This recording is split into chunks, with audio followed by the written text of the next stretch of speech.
Hello, chess lovers and my friends. I'm Saumitra Tambe, a federated chess player from Mumbai. Today I'm going to show you one of games by my favorite world chess champion, Emanuel Lasker. As you all know, Emanuel Lasker was the second world champion and the longest reigning world champion. He was world champion for 27 years. The record still stands. He played this game against a Slovak master, Max Walter. Lasker was black. The game started with the move d4, d5. As this game was played in 1923, it is much as this game was played in 1923, you will more often see something like Queen's Gambit declined or Queen's Gambit accepted. So Walter played e3, knight f6. e3 is actually, I don't like the move, but okay, is a very old time. So you can see these kind of waiting moves and letting black play what he wants. Knight f6, developing the knight. Bishop d3, it's so called near to Cole system.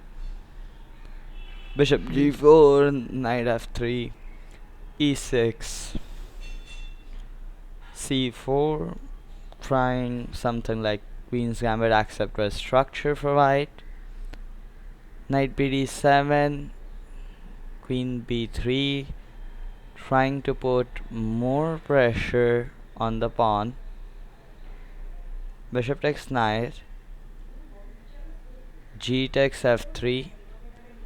White's pawn structure is shattered, but white has got some ideas of playing e4 in the center, and I can argue that white is okay. White is slightly better. c5, counterattacking in the center.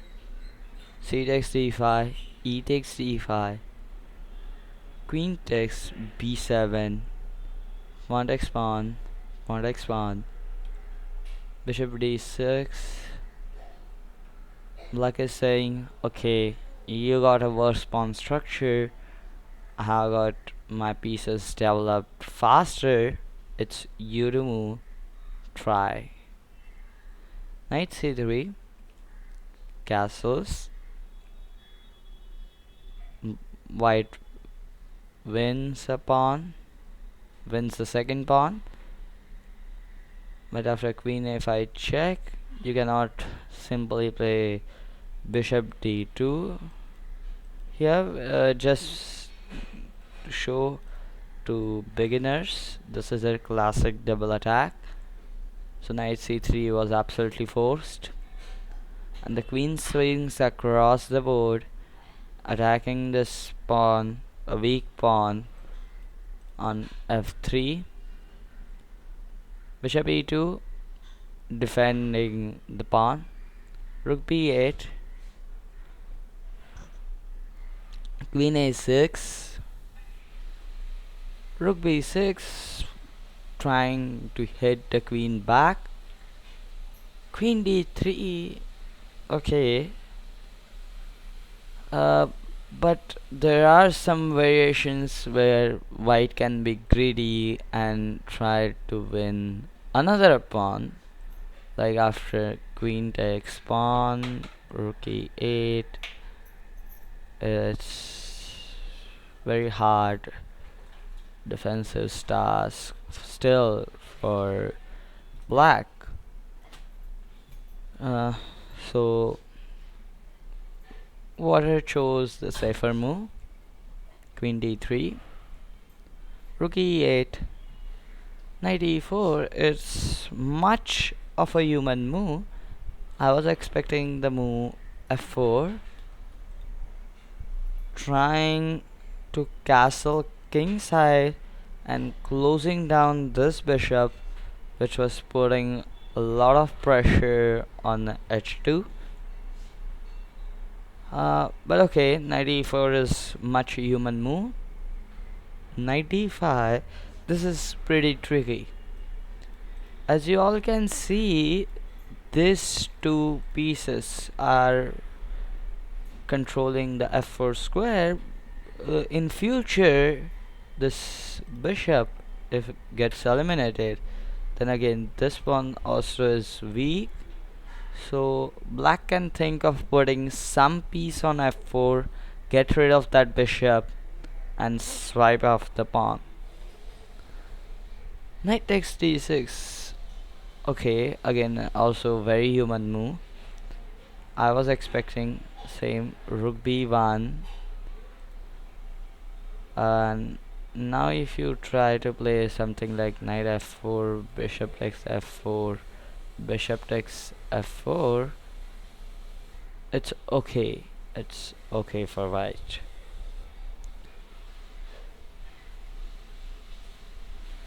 So knight takes d6, pretty human move. Rook takes d6, castle. This is the blunder. This is not the best move in the position. I was expecting something goes like bishop e3, trying to minimize the threats on e file, closing the file so that you can in some moves may be able to put your king on queen side and hide it away from this black queen. But okay, what Walter felt was more natural was to castle. Rook de6. Actually, this is very difficult move to see. Computer suggests moves rook e6, but it is, I feel okay with this move. You could have seen this move, but it's slowly penetrating the position, and I believe Lasker also has seen this move. After king h1, rook, you again have to put rook here, as you just won a tempo, but you have the only open file for both sides,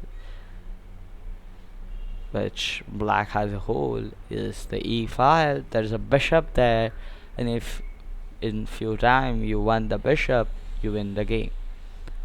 The similar happened in the game. After rook e1, queen h3, the queen is dangerously near to the white's king. White played king h1, and Lasker played a move, and Max Walter resigned. Please pause this video and try to find the best move here for black.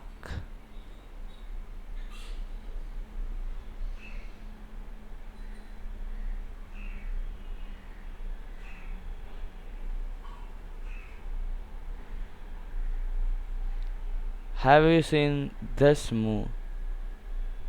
Rook takes e2 and Walter resigned.